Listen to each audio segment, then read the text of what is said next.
So we're continuing the 30-day devotional, Resting in God's Sovereignty by Ernest Easley, and we're going to bunch days 7 through 9 all into one as it focuses on the story of these three men in the Bible, Shadrach, Meshach, and I can't pronounce the third guy's name.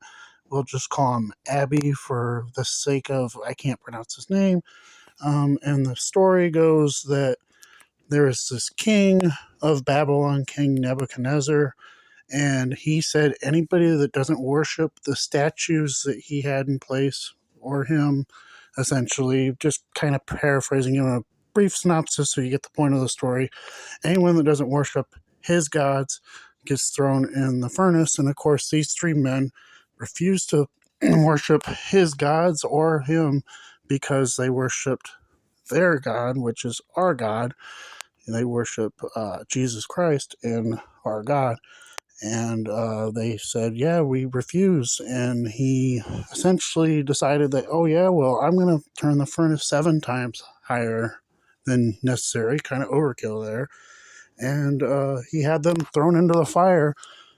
But then, to his amazement, in the fire, they were unharmed. And there was a fourth figure in the fire that was presumed to be the Son of God. So Jesus was in the fire with them. And the moral of the story, which is the point of days 7 through 9, as this story spread out in days 7 through 9 in the 30-day devotional, is that, life is kind of like that burning furnace.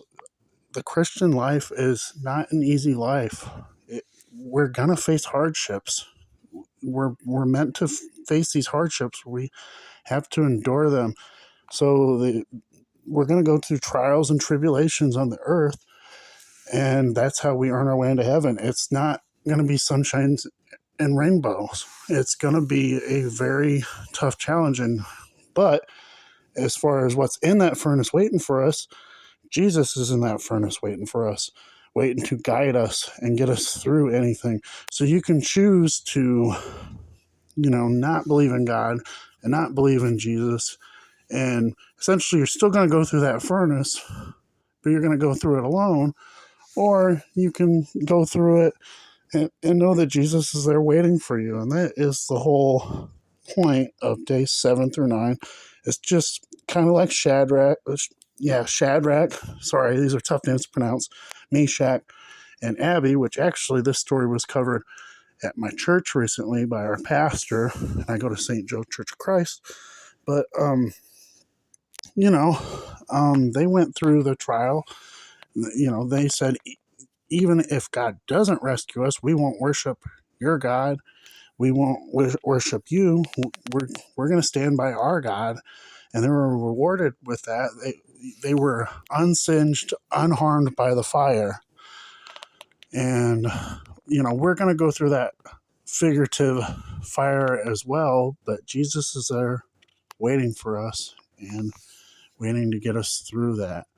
So just keep that in mind when you're going through hardships, when you're going through troubling times, as having that faith sometimes that's what gets you by. That's what gives you hope. And that is really the purpose of the point of days 7 through 9 in the devotional and why I decided to lump them together. So again, thank you for listening.